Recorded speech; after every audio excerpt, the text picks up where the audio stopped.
Hi guys, welcome back to Nishan Kalita gaming channel. तो guys आज फिर से हम वीडियो बनाने रिएक्शन ऊपर पे वीडियो बनाने वाले हैं। तो आज बनाने वाले हैं असम पे ऊपर, असम के जतिंगा गांव के ऊपर। तो उस गांव में क्या होता है चलो देखते हैं। उधर बोलते हैं कि चिड़िया आत्महत्या करती है। चलो गाइस देखते हैं, वीडियो पर चलते हैं।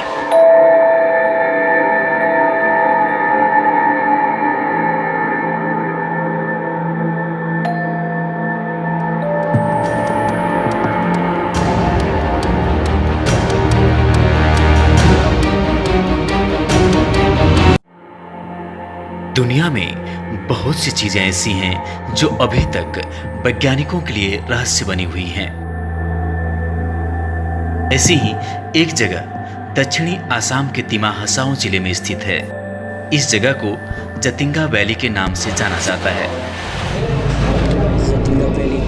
जतिंगा गांव में सितंबर और अक्टूबर के दौरान हर साल बड़े पैमाने पर पंछी आत्महत्या करते हैं।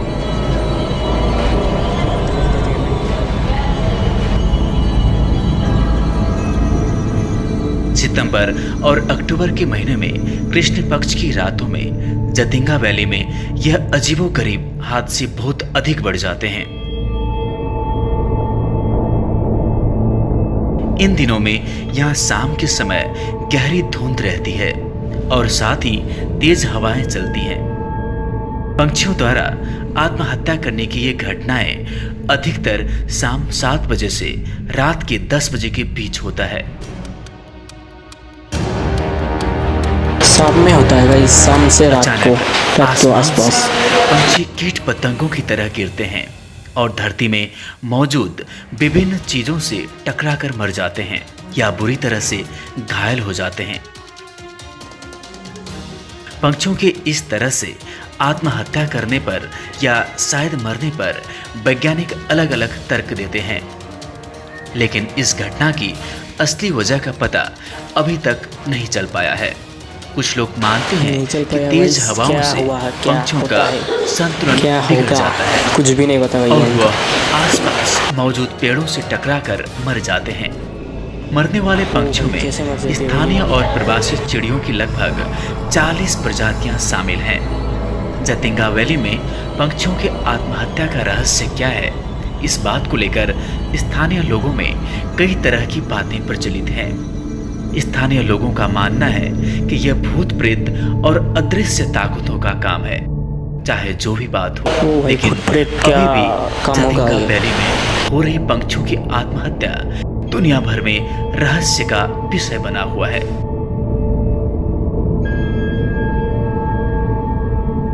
वैज्ञानिक अध्ययनों और प्रयोगों के बाद यह निष्कर्ष निकला है कि पंछी आमतौर पर यहाँ की गहरी धुंध या कोहरे से विचलित हो जाते हैं और वे गांव की रोशनी की तरफ आकर्षित होते हैं और बदहवासी में रोशनी की तरफ उड़ते हैं।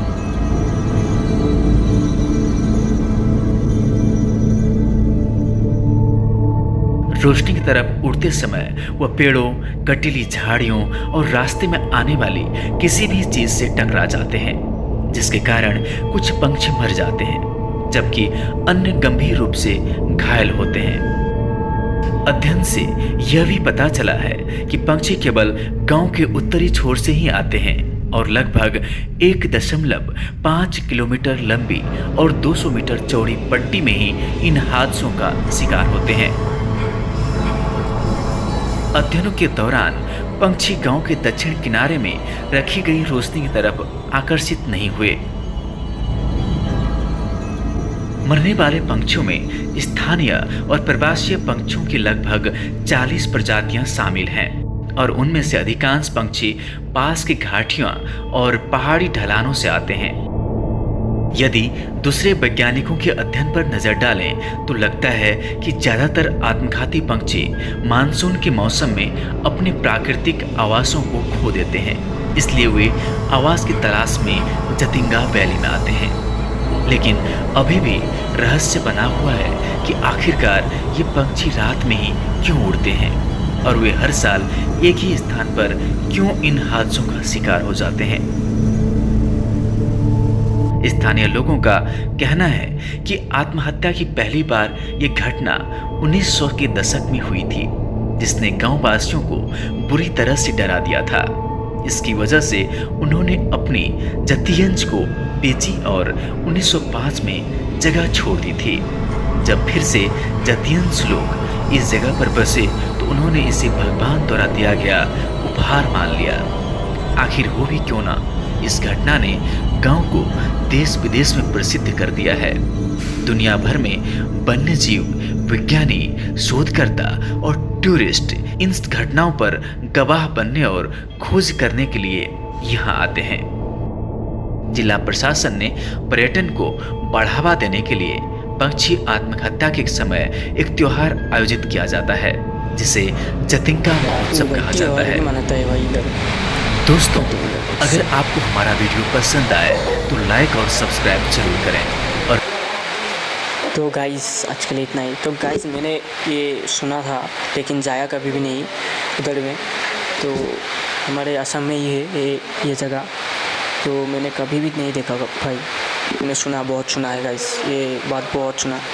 और ये असली है कि नकली है मुझे भी मालूम नहीं है, तो जिसको भी पता है वो लाइक सब्सक्राइब ज़रूर कीजिए। तो आज के लिए बाय बाय।